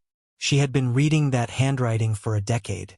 Notes left on her desk, cards on birthdays, lists made in restaurants when they were planning things together. She knew the particular way Margot formed her letters, the slight leftward lean, the habit of printing certain words when they were important. She set the financial documents aside. She read the handwritten pages. It was not a letter exactly. It was not an apology, or not only that. It was something closer to what Nadia had been writing herself, a true record, but from the inside of the thing rather than the outside of it. Margot had written the full account of what had happened, beginning at the beginning, the night of her own mother's death, and going forward through 6 years of decisions and justifications and the gradual accumulation of something she had not intended at the start but had nonetheless built, brick by brick, into a structure she had then lived inside. She wrote about her mother, Clara Stein, about the folder in the desk drawer and the empty account and the withdrawal receipts.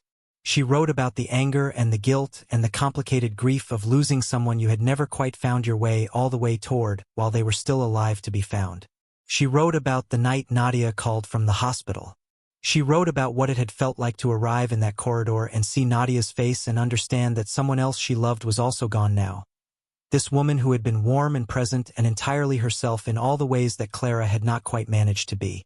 She wrote about the information she had written down and the account she had opened 3 days later and the story she had told herself about why. She wrote about 6 years. Not the transactions. The other part. What it had been like to maintain the deception alongside the friendship. To show up every time Nadia needed her, every hard day, every anniversary of the death, every Sunday in November when Nadia went alone to the cemetery and came back quieter than she had left, and to be the person Nadia leaned on while also being the person who was doing the thing she was doing. She wrote, in precise and unsparing language, what that had cost her. Not as a bid for sympathy. She had written it, she said, because Nadia deserved to know the full shape of it, and because she had spent 6 years not being fully honest with the person she was closest to, and she was not going to do that anymore in any form, even the form of leaving things out to make herself look better. She had not been comfortable, she wrote. She had not felt clever or satisfied or above consequence. She had felt, for 6 years, the specific chronic discomfort of a person carrying something heavy in the wrong way. Knowing the weight was self-imposed and unable to put it down because putting it down would require a confession she did not know how to make. She had told herself that the love was real and the wrong was separate. She had told herself this so many times that she had almost believed it. But they were not separate. She understood that now. They could both be true simultaneously, the love and the wrong, but they were not separate. They were tangled together in the same years, the same rooms, the same conversations, and the tangle was something Nadia had a right to see in its full form. So she had written it down.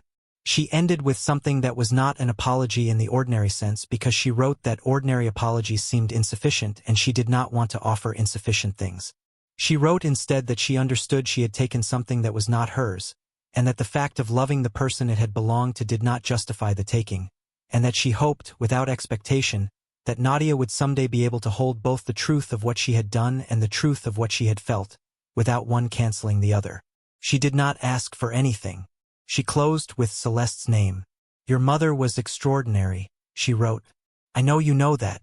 I want you to know that I knew it too, that it was real, that my grief when she died was real, that everything I felt in that hospital corridor was real, that the way I loved her, in the years I knew her, was as genuine as anything I have ever felt. I took her name. I never deserved it. But I want you to know that I knew what it was worth." Nadia sat at her kitchen table for a very long time after she finished reading. She did not put the pages down immediately. She sat with them in her hands and she let herself feel the full weight of what they contained, which was more than she had expected and different in its shape from what she had been braced for. She had prepared herself for the legal document, the financial accounting. She had not prepared herself for this. She thought about the word extraordinary. She thought about the fact that Margot had used it about Celeste and that it was accurate and that the accuracy of it, coming from the person who had done what she had done, was one of the most complicated things Nadia had encountered in this entire process. Because it was possible to love something and take from it at the same time. That was not a comfortable truth. It was not the kind of truth that made things simpler or neater. It was the kind of truth that required you to hold two things in your hands simultaneously and not try to make one of them disappear. She sat with it. She thought about her mother who had understood things like this, who had not been a simple person in her understanding of other people, who had had a capacity for seeing the full complicated shape of a human being without needing to reduce it to something manageable, who had said once, when Nadia was a teenager and furious about something a friend had done, that people were not only one thing and the sooner you understood that the less you would be surprised by any of them. She had been 17 at the time and had not found this particularly comforting. She found it more useful now. She put the pages carefully in the folder with the rest of the documents. She sat for a while. Then she got up and made coffee and stood at the kitchen window and watched the March afternoon go about its business outside. She thought about what she wanted to do with what she had just read. She thought about it for several days. In early April, she called Renata Fuentes. "There is a restitution plan already in place," Renata said. "Full amount plus applicable penalties. The federal side has accepted the cooperation and the plan. The charging is proceeding, but the full cooperation has been weighed and the outcome is going to reflect that." "What does that mean specifically?" Nadia said. "It means the charges are real and the consequences are real," Renata said. "But the cooperation and the restitution and the absence of any prior record are going to be part of how this resolves." She paused. "Ms. Reyes, I want to ask you something directly. In cases like this, the victim's statement matters at the sentencing phase. Is that something you are willing to provide?" Nadia had known this question was coming. She had been thinking about it since January. "Yes," she said. "What would you want the court to understand?" Nadia looked out her office window at the April sky, which was a particular pale blue that reminded her of every other April. The way months had their specific colors if you had lived in one place long enough to notice. She said, "I want the court to understand what was taken. Not the money. The name. I want them to understand what it meant that my mother's name was in use for 6 years after her death. And I want them to understand what it cost to find that out and what it took to address it." She paused. "I also want them to understand that the person who did this is not simple, and that what she did is not the whole of her, and that the cooperation she offered was real and complete and should be weighed accordingly." A pause on the other end. "That is a more complete statement than I usually receive," Renata said. "My mother valued accuracy," Nadia said. "I learned it from her." The sentencing was in May. Nadia attended. She had not known until she was sitting in the courtroom whether she was going to be able to do it. Not the statement, she had written and rewritten that, and she was certain of it. She meant the presence. Being in the same room with Margot in this context, in the formal architecture of a proceeding that was the direct result of what Nadia had set in motion 3 months after finding an automated bank statement in her dead mother's email account. She sat in the gallery and she looked at the courtroom with the specific attention she had been giving everything in this process, carefully, without rushing, not letting herself look away. Margot was at the defense table with her attorney. She was dressed quietly and simply, which was the right choice and which Margot would have known was the right choice. She sat with her hands folded on the table in front of her, and she did not look around the room in the way that people sometimes did when they were performing composure. She simply sat, still and present in the way that Nadia recognized from 10 years of knowing her. Even here, even in this, she was exactly herself. Nadia looked at her and felt the two things simultaneously, the way she had been feeling them for months, without trying to resolve them into one. When it was time for her statement, she stood. She had written it in her mother's kitchen, on a Saturday afternoon in the apartment on Culebra Road that she still visited sometimes. The building where the current tenants had the same layout and the light came through the east window in the same way it always had in the mornings. She had sat at a table that was not her mother's table, and she had written it, and she had read it aloud to no one and then read it again. She looked at the judge. "My mother's name was Celeste Reyes," she said. "She was born in this city, and she lived here her whole life, and she raised me here alone after my father left, and she never once spoke about that with bitterness. She was a home health aide for 22 years. She kept a garden on her balcony in clay pots. She was funny in a quiet way that people sometimes missed. She died at 53 on a Tuesday evening in November, and she was the most important person in my life, and the loss of her was the defining experience of my adult years." She paused. "What was taken from her was her name. Not her memory, I want to be clear about that. Her name, the legal and documentary fact of her, was used for 6 years after her death in ways she would not have authorized and did not know about. When I discovered this, I discovered it in the context of the deepest friendship of my life. I am not going to tell you that is a simple thing to sit with because it is not. It is one of the most complicated things I have experienced." She looked at the document in her hands without reading it. She knew it by now. "What I want this court to understand is this. The wrong that was done was real. The identity that was used was my mother's, and my mother was a real and specific person, and her name deserved to rest in the place where she left it. That wrong deserves to be acknowledged and addressed, and I believe it is being acknowledged and addressed by this proceeding." She paused. "I also want this court to understand that the person who did this was fully present in my life through 6 years of grief and difficulty, and that the presence was real, and that the cooperation offered in this process was complete. I am not asking for leniency. I am asking for accuracy, the full picture, the wrong and the context of it. Both." She folded the paper. "My mother valued accuracy above almost everything else. She said it was the only honest form of respect you could give to any situation, to see it as it actually was. I am trying to do that here." She sat down. The courtroom was very quiet for a moment. Margot's attorney had said everything that needed to be said about the cooperation and the restitution and the genuine absence of prior conduct. The prosecutor had said everything that needed to be said about the scope and the duration.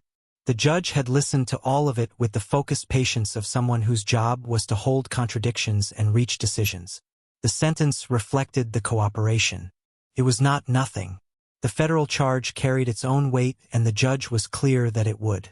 There was a period of supervised probation, a formal restitution order that confirmed and enforced the plan already in place, mandatory counseling, and a federal compliance requirement that would continue for several years. The apartment in Austin would need to be vacated. All accounts would be formally closed and the remaining funds transferred to Nadia as the rightful heir. It was real consequence. It was not the worst that could have been. Nadia sat in the gallery and received it and did not let herself decide immediately how she felt about any of it. She had learned, in these months, that she needed to give feelings their appropriate time rather than rushing them toward a conclusion. After the proceeding, in the corridor outside the courtroom, Margot's attorney stopped briefly to speak to Nadia's own representation, a brief exchange about the restitution transfer that was practical and unremarkable. Nadia stood a few feet away, and she was there when Margot came through the door. They looked at each other. There was no performance in Margot's face. There was no attempt to read the room or manage an outcome.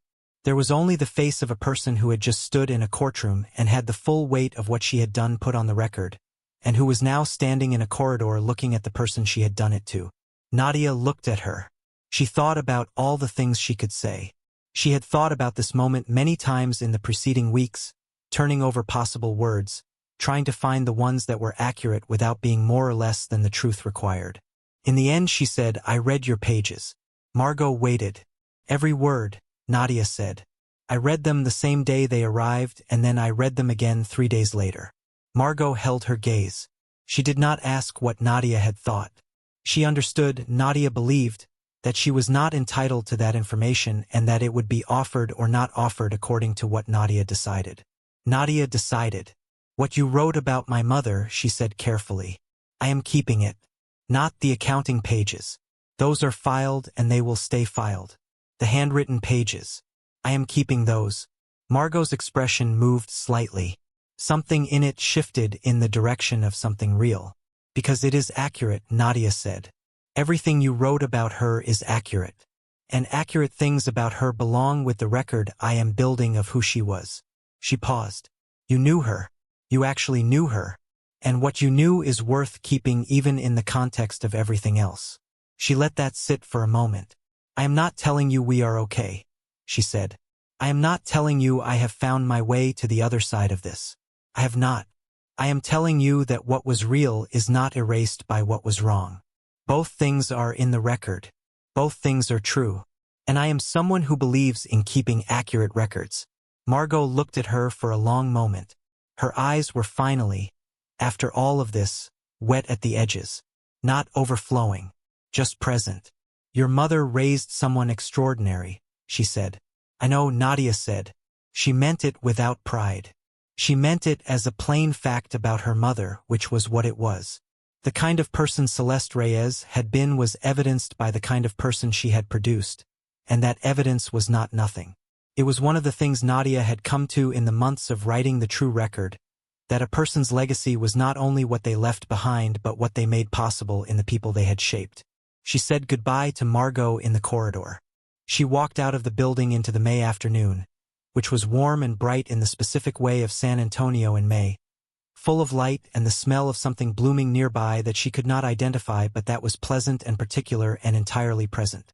She stood on the steps for a moment and she breathed. She thought about the ceramic figure of Our Lady of Guadalupe on the kitchen windowsill. She had brought it from the apartment on Culebra Road when she cleared it out 6 years ago, and it had been on her kitchen windowsill ever since. It was a small thing, painted in the colors that had faded slightly over the decades, the blue and the gold and the rose, and it had sat in that same spot through all of the years of this, and it was still there. She thought about what her mother would have made of all of it. Of the investigation and the courtroom and the restitution and the complicated question of what to do with a friendship that had been built on real love and real wrong at the same time. She thought about whether Celeste would have found a way to forgiveness faster than Nadia had found it, and she thought that the answer was probably yes, because her mother had been more spacious in that particular direction than Nadia had yet managed to be. She thought that she was working on it. That was honest. She walked to her car. The restitution funds arrived in stages over the following months, as the plan had stipulated. Nadia had thought, before this began, that receiving the money would feel like something clarifying, a clean closing of the financial piece of it that would make the rest feel settled. It did not feel that way. The money was returned because it should be returned, and that was correct and right, and it also had nothing to do with the part of this that had cost the most, which was not financial at all. She gave a portion of it to Aunt Rosa in Mexico City, because her mother would have wanted Rosa to have something and because Rosa was old now and the help was real. She set aside a portion for a fund she had been thinking about, a small thing, not institutional, just a specific intention. She had been in contact with one of the families her mother had cared for in the last years of her life, a family in the northeast part of the city whose father her mother had looked after for 3 years with the same steady, particular attentiveness she brought to everything. The father had died 2 years after Celeste. The family had sent a card when they heard. The daughter of that family was now in her early 20s and had expressed an interest in a health sciences program at the community college. Nadia wrote to her. She said that her mother had spoken about her father with genuine care, and that if there was any way she could be helpful with the program, she would like to try. The daughter wrote back within a day. Her name was Evelyn, and her message was warm and specific and entirely her own. She described her father and what her mother had meant to the family and what Celeste had meant to them, and she used particular details, things about how Celeste had sung quietly sometimes while working and had always asked about the family's other children by name and had remembered things about them from visit to visit without being reminded. Nadia read that message 3 times. Then she added it to the document she was building. The true record. It was growing. She had not anticipated how it would grow. She had written the 31 pages she started with, and then she had contacted Aunt Rosa, and Rosa had sent her 12 pages of her own, in Spanish, which Nadia translated carefully and added. She had contacted 2 of her mother's former colleagues from the home health agency, and they had each sent something, emails that she printed and added to the file. She had found the priest from the church her mother had attended, and he had told her a story about Celeste that Nadia had never heard, something from 15 years ago. A specific act of ordinary kindness at a moment nobody had been watching, and Nadia had written it down exactly as he told it and added that too. The document was not a book. It was not going to be published anywhere. It was something for the family, for Rosa, for Evelyn and her family, for the people who had known Celeste and whose memories were the same kind of perishable that all memories were. It was for Nadia. It was the thing she had needed to build from the beginning of this without knowing it. Not the legal case, though the legal case was necessary. Not the restitution, though the restitution was right. The true record. The specific and irreducible account of one woman who had lived a particular life and had deserved to have it seen clearly. She finished it in July. It was 88 pages. She printed 2 copies. One she gave to Rosa through a courier service that Rosa's granddaughter had helped set up. One she kept in a binder on her bookshelf next to the ceramic figure of Our Lady of Guadalupe, which she had moved from the windowsill to the shelf so they could be together. She sat with the finished binder in her hands for a while. She thought about her mother at the kitchen table with the morning light on her hands. She thought about the balcony pots, which she had kept. She had brought them from the apartment when she cleared it out. The clay pots, empty by then, the last season of Marigolds long finished. They were on her own balcony now. She had planted marigolds in them every spring since. This year's were orange and fully open in the July heat, the same variety her mother had always grown, because she had gone to the nursery and specifically asked, and the woman there had been patient and helpful, and the variety was called crackerjack, and apparently it was one of the most common ones. She had not known her mother's marigolds had a name. That had made her cry, which surprised her. 6 years of loss, and she had held herself together through most of it, through the worst moments and the quieter ones. And the thing that had finally made her cry in the nursery on a spring afternoon was learning the name of her mother's marigolds. She had bought 3 packets of seeds and come home and planted them and cried through the whole planting, and then felt, after, something lighter than she had felt in a long time. The marigolds were blooming now. She looked at them through the balcony door sometimes in the evenings and thought about the woman who had grown the original ones, who had stood on a different balcony on Culebra Road and tended them with the same quiet attention she gave to everything she believed in, and she felt, without trying to name it too precisely, that the thread between them was intact. The thread was intact. In August she received a letter. Not from Margot's attorney. Not from the court. A personal letter, handwritten on plain paper, with a return address she recognized as Margot's house on the east side. She held it for a day before she opened it. When she did, it was short. 1 page in Margot's handwriting with its slight leftward lean. She wrote that she was doing the work that had been required of her, and that she intended to continue doing it. She wrote that she was not writing to ask for anything, not contact, not forgiveness, not any particular response. She was writing because she had been told in counseling that one of the things she owed was honesty she had withheld, and there was one piece of it she had not yet offered. The direct deposit that had been coming into the account. The one Nadia had found in the records and that had led her to the credit union. Margot wrote that she wanted Nadia to know what she had used it for. Not rent. Not groceries for herself, not personal expenses. She had been using the disability payments every month for 4.5 years to pay down a debt that was not hers to pay, but that she had felt obligated to address. The debt was a medical bill from the hospital where Celeste had died. A balance from the final admission that the estate had not been able to cover in full, that had gone to collections 2 years after the death. Margot had found it in the records she had access to from the early days. She had been paying it down $300 a month until it was gone. The debt had been paid off 14 months ago. She had not told Nadia because telling her would have required explaining everything else. She wrote that she understood there was no moral credit in this, that using a fraudulent income to pay a legitimate debt did not make the fraud less of a fraud, and she was not offering it as mitigation. She was offering it because it was true, and because the truth, complete and uncomfortable, was what she owed. She ended by saying that she hoped the Marigolds were doing well this year. Nadia set the letter down on the table. She sat with it for a long time. Long enough that the afternoon light moved across the kitchen floor from one side to the other, and the marigolds on the balcony went from lit by direct sun to shaded and warm. She thought about her mother's final medical bill. She had known about the balance. She had paid what the estate could cover, and she had received the collections notice, and she had paid it in installments over 2 years, a little each month out of her own salary until it was gone. Or she had believed it was gone because she had paid it off. But the records she had had access to had not been complete. She had not known there was a second balance. She had not known it had been paid. She sat at the kitchen table and looked at the letter, and she thought about what it meant that both things were true simultaneously. That money taken fraudulently from a federal system had been used to pay down a dead woman's medical debt. That the same person who had taken the name had also, for 4.5 years, been quietly paying the obligation that the name had left behind. She did not know what to do with that.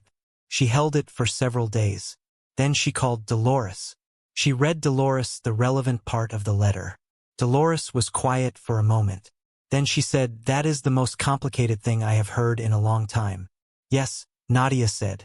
"What are you going to do with it?" Nadia looked out the window at the balcony.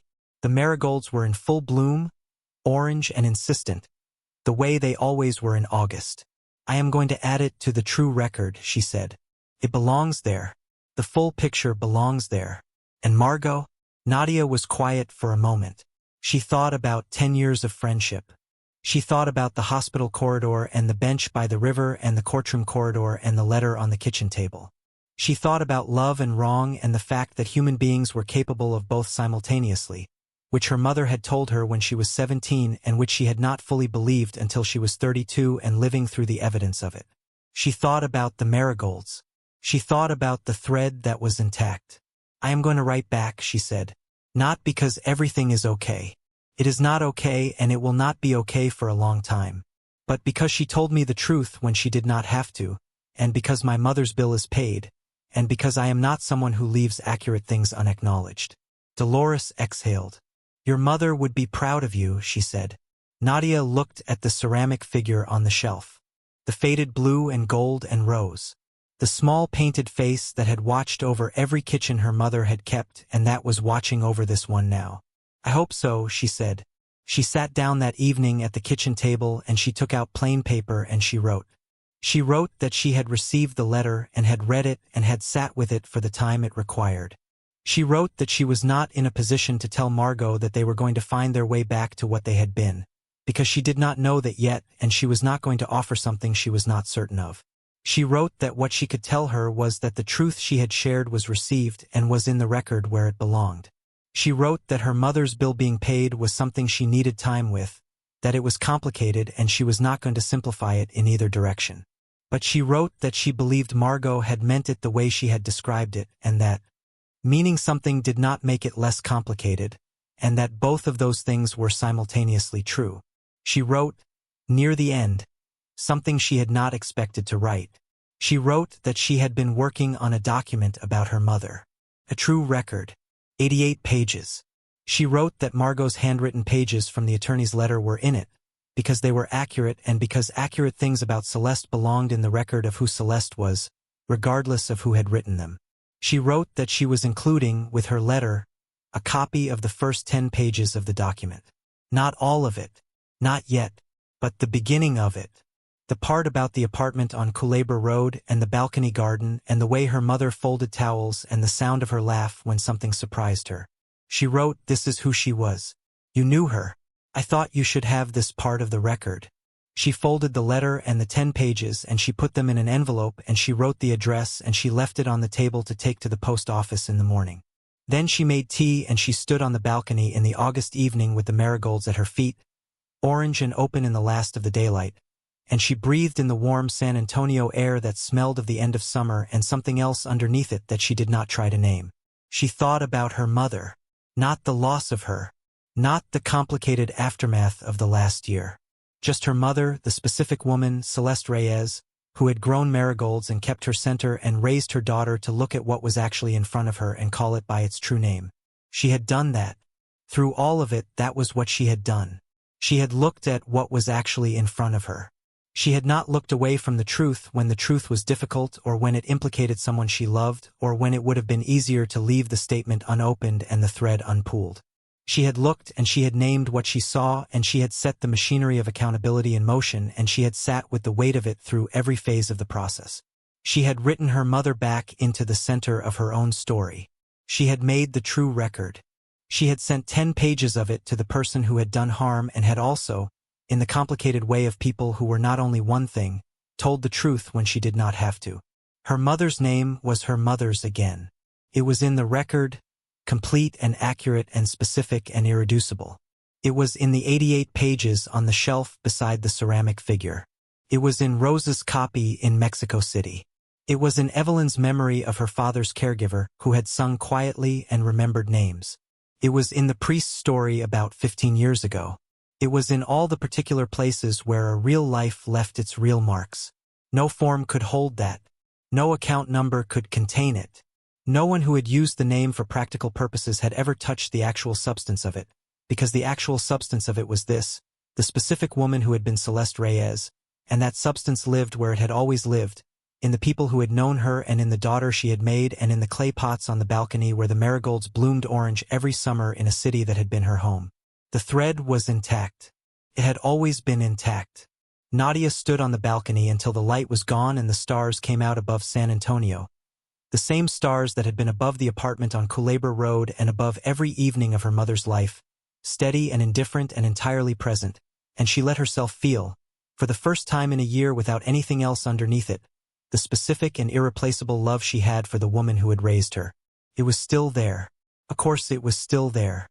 Some things could be used and some things could be complicated and some things could be run through the machinery of grief and loss and betrayal and legal proceedings and the slow, patient work of rebuilding truth from evidence.